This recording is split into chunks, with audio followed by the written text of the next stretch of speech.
Hello everybody, today I'm going to be releasing the first ever OOTP live rankings sheet. Now, some of these kind of exist for Perfect Team, but there has never been a ranking sheet for actual franchise mode before. Well, there is now. Powered by my projection system MOPS, I have officially created a list of currently 100 players, but I will add more over time that are now ranked by my sheet. So the way I created players is I essentially went through the free agents list and just added everyone I thought was meaningful, which is why you've got a whole bunch of free agents here at the bottom. And then I threw players in by their overall rank inside of OOTP. So I used commissioner mode ratings, and since players have the same base ratings every single game, these are going to be reliable in every game you play. They will be 100% accurate in any game you start by my MOPS projection system.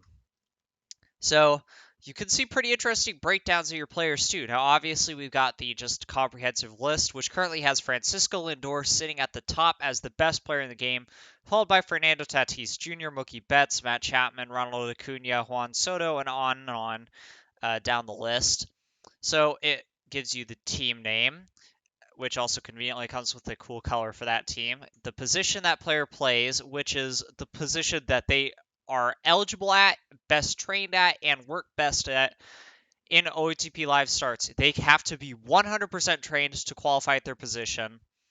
In the case of certain players like Yordan Alvarez, who just did not have very good ratings at his position, I stuck them at DH. And players like Juan Soto, who might be eligible at both left field and right field, ended up in left field because that's the better position for them, etc., etc. Overall, if you plug in different positions, it'll give you a different viewpoint. So, for example, if you want to see what everybody looks like trained at their optimal position, I know Gleyber Torres is one in particular. He is stuck at DH because he is not good enough at shortstop to qualify, and you can see that really harms his defensive rating. But if you stick him in at third base instead, if you were to fully train him up there, now he jumps up to a whole uh, 0.79 wins above replacement at third base defensively. So that adds 0.8 WAR to his value, which is really good. You could see that now he would rank up around the 30 range rather than the 40 range among the players that I have here if he were a fully trained third baseman. So, of course, you can do that with every single player, just fiddle around with the sheet. Another cool thing about this is you could see how players break down by their quality. So you've got the offense rank right here, right by the overall rank. So for some players, we can see like Jose Ramirez here. He's ranked third offensively. He is the third best hitter of the players I've plugged in the sheet so far. But his ranked defense of 67 is dragging him down slightly. So overall, his value drops. But we can see that this impressive 5.01 O-WAR is holding him up overall. That's significantly higher than a lot of other players' overall S-WAR.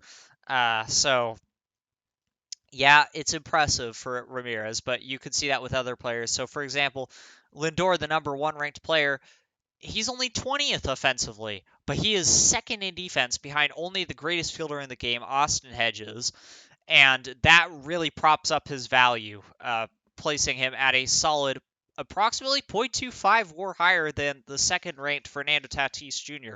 We see a lot of balanced players at the top, but then we've also got guys like Matt Chapman who have a single rating, such as in this case his defensive WAR, that's putting him up so high, or players like Mike Trout who are held up by their offensive WAR. And again, you can see that offense versus defense breakdown on here. And then you could see how the player gets their offensive rating. So here we've got hit by pitch. This is something you cannot see without going into the editor. But again, since it's the same thing for every single player across every single save with the live start, now you can. So you can just hop into the sheet and check what a player's hit by pitch rating is.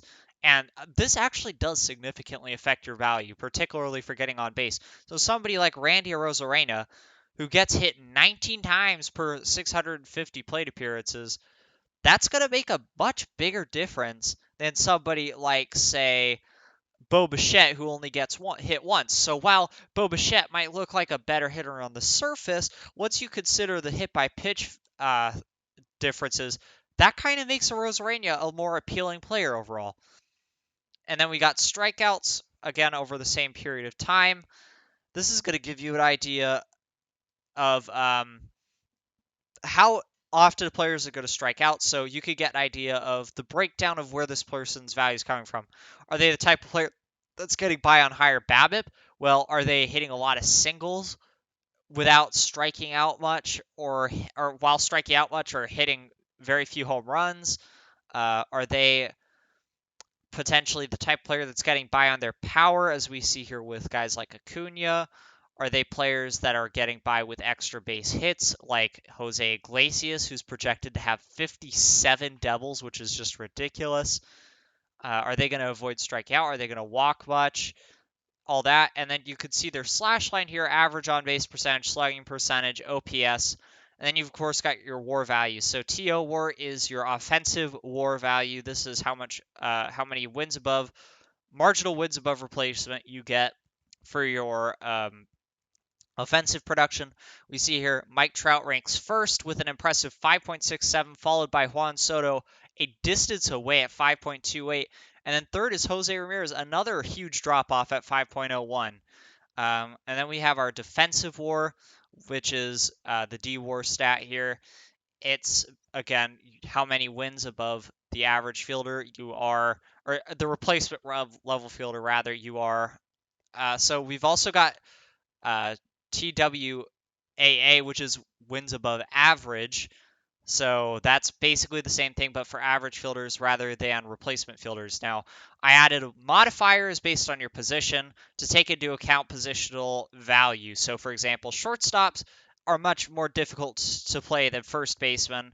And of course, you're going to have a relatively higher value in a corner outfielder than you would in center field if you're underqualified to be center field by MOPS.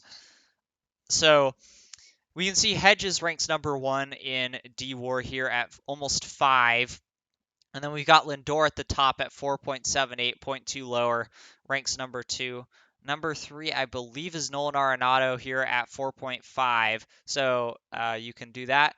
And then S-WAR is your just combined D-WAR and O-WAR. The Shroom WAR, which is your overall value above a replacement fielder or player. So we see here Lindor is first overall with 7.85, and this is where the overall rankings come from. They are just your S-WAR against everybody else. So Lindor, he has the best S-WAR of everybody, so he ranks number 1. Tatis, he's got second best, so he ranks number 2. Betts, he's number 3, so he ranks third, and so on and so forth down the list. If you have any questions about any of the statistics, you could be sure to ask me. I'd be more than happy to answer. Now, if you want to see some of the under-the-scenes stuff that's going on here, you can expand this and take a quick look at all of these things.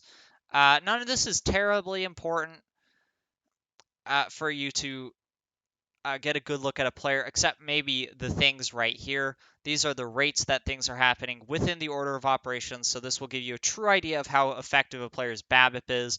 And then, of course, you've got the raw player ratings, which if you want to see, for example, what somebody is going to have as their BABIP at the start, you can check that here as well. So, yeah, if you want to use this, just make a copy and fiddle around with it. Otherwise, it's perfectly easy to look at and look through to get an idea of how good players are. And I will continue to update this as I go. I will probably make a video alerting everybody every, let's say, 100 players that I add to the sheet, maybe a little more than that. I hope that I can have this updated as live starts go on, and I hope to get as many players as I possibly can into the sheet. So thank you guys for all of your support in getting to this point. I hope this is a really helpful resource for the community. Definitely let me know if you have any feedback. This is the first version, and I want to make it as user-friendly as possible. Let me know if there are any statistics you want to see, anything else you want on the sheet, if there's any stylistic elements you would like to see changed, or whatever. I'm more than open to suggestions at this point. And yeah, so thank you guys, and I'll see you on the next one.